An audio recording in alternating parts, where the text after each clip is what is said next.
Hey USHL fans, Josh Starr here, and welcome to the U Show.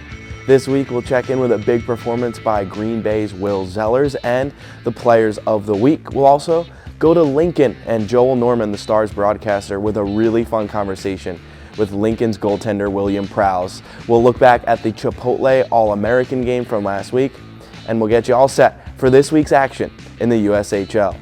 We'll start off the show right now with the USHL Players of the Week.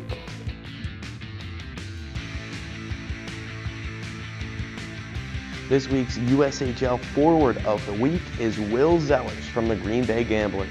The 2024 third-round pick of the Colorado Avalanche scored 5 times in 2 games this past weekend, both wins for Green Bay. He now leads the league with 26 goals after his second hat-trick in the last 3 games on Saturday against Chicago. 4 points in both wins for Zellers this weekend, and he is now just one of 5 players in the entire USHL with 40 points this season. The USHL Defenseman of the Week is Etienne Lassard from the Lincoln Stars. In a pair of games, a goal, 3 assists, 4 points. That one goal, a short-handed tally on Saturday against Muskegon, helping the Stars to a sweep over the Lumberjacks. Overall this season, Lassard with 3 goals and 18 assists for 21 total points from the Stars' blue line. The goaltender of the week in the USHL is Samuel Urban from the Sioux City Musketeers. In a sweep at Western Conference rival Fargo, Urban helped the Musketeers to both wins, making a big impact. 28 saves in a shutout on Friday, his second blanking of the season, and then he backed it up on Saturday with 29 saves on 31 shots. A .966 save percentage over the 2 games this weekend, and now 5 straight wins in games that Urban has started for the Sioux City Musketeers. Those are the USHL Players of the Week. We now head to Lincoln, Nebraska, and check in with the Stars, where broadcaster Joel Norman sits down with goaltender William Prowse and has a really fun conversation about his mask. Here's Joel Norman and William Prowse in Lincoln. One of the fun things about hockey is the way that guys get a chance to identify their personality to fans. And one of the ways they get to do that is when a goaltender is able to design his mask. And I'm Joel Norman, broadcaster for the Lincoln Stars, chatting with Stars goaltender William Prowse, who you may have noticed had a heck of a cool design at the start of this season before he had joined the Stars. Will, great to chat with you here. You recently made some upgrades to this mask. I want to talk about your design because I know for a lot of guys, the goaltender mask design is a kind of a big part of who they are. Tell me about your mask a little bit.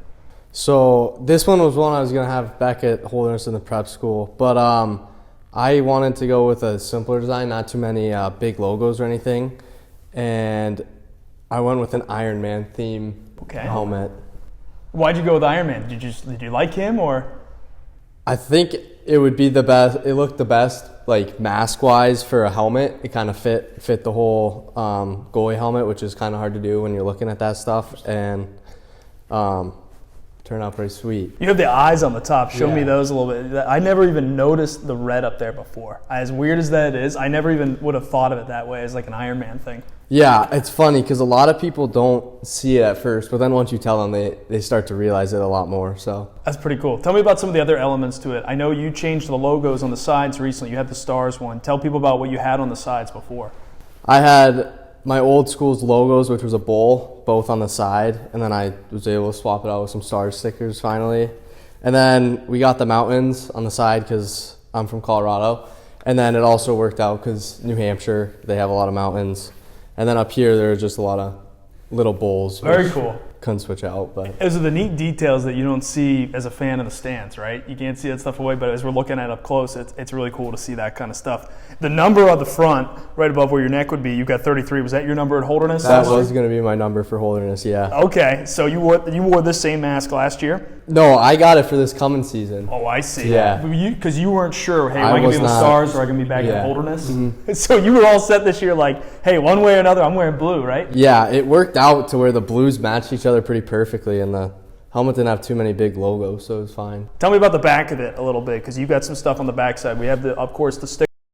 Gaudreau and Matthew Gaudreau, his brother, You have the ski lift on there as well. Is that another kind of tribute to where you're from? Yeah, so it has 4 people on it. It's for me and my family. I got a brother and my parents.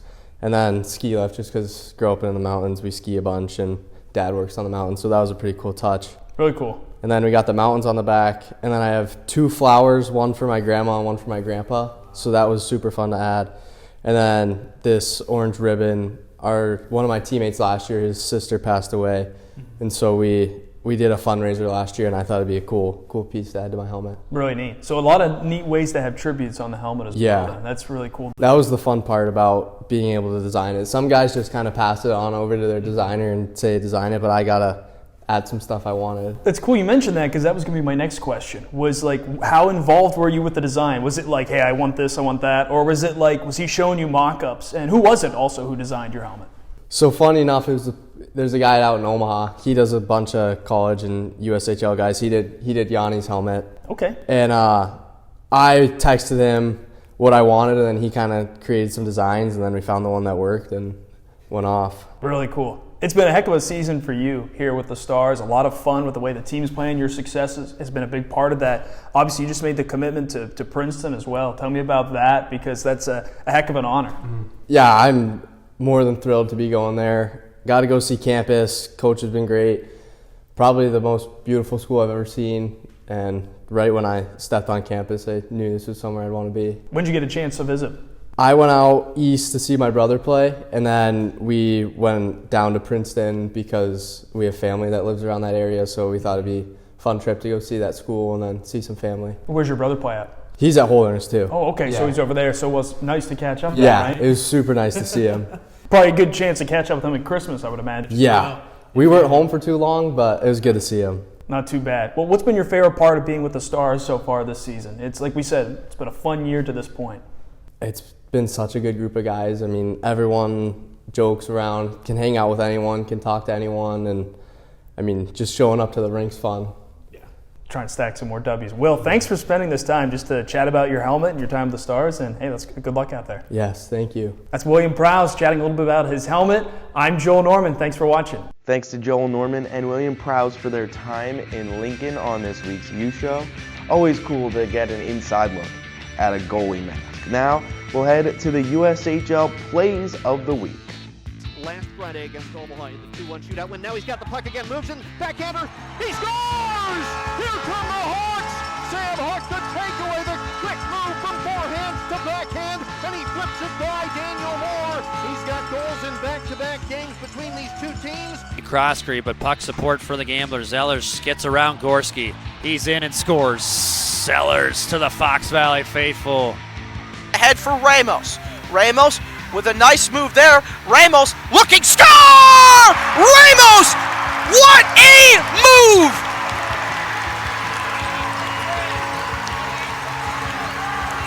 Turns and brings it ahead. Off to the near side for Long. Long gets it back in the middle, takes a return, cross-rink, pass, shot, save! Don't know how he got to that one too. Puck cleared back in behind the... Briefly at the left point, Rhodes swiped it away from him. Nolan over the Des Moines line here on the right side. To the near corner, has a chance, he scores! Short-handed goal, Nolan Road! His 4th of the year! And Tri-City gets the tally right back. Of Merniques, but he'll track it down out front, looking pass, shot, goal! Martino, what a beautiful pass! And Sioux City will strike. That was Trey Jeffress gets it, and he sees Martino on a wide angle. Martino scores his 2nd goal of the evening. He's got 17 on the season.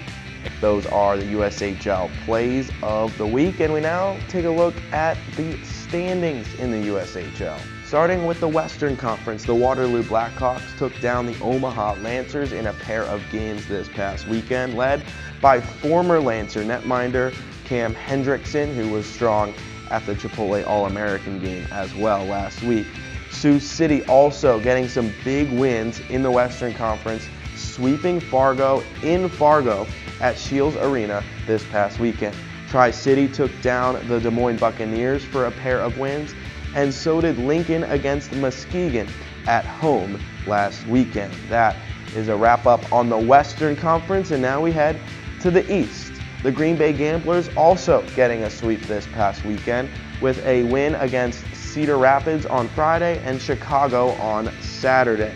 The Fighting Saints and the Youngstown Phantoms with the big matchup in the Eastern Conference last weekend.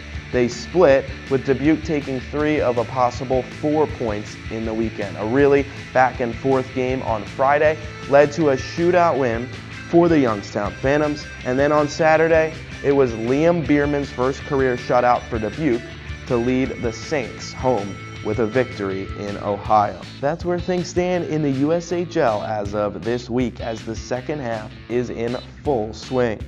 We'll now take a look back at the Chipotle All-American game from last week. Always a great event showcasing the best talent in the USHL.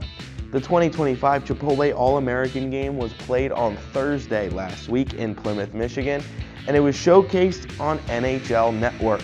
14 players in the game recorded a point in a 3-2 win for Team Blue. Team Blue got started with Cade Stengram from Youngstown and Will Moore from USA scoring in the first period. Team White had the answer in period number 2, however, with Edison Engel from Dubuque and Teddy Mutrin from Chicago scoring goals to tie the game, headed to the third period.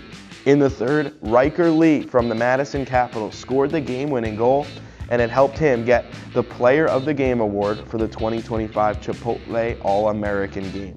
Waterloo's Cam Hendrickson was also strong, earning the win for Team Blue with 21 saves on 23 shots, as the best players in the USHL showcased their skill on a big stage. The Chipotle All-American game is a great event every year, showcasing the top talent in the USHL in their draft-eligible seasons. That does it for this week's episode of The U Show. We'll check in next week and get you all caught up on this week's USHL action.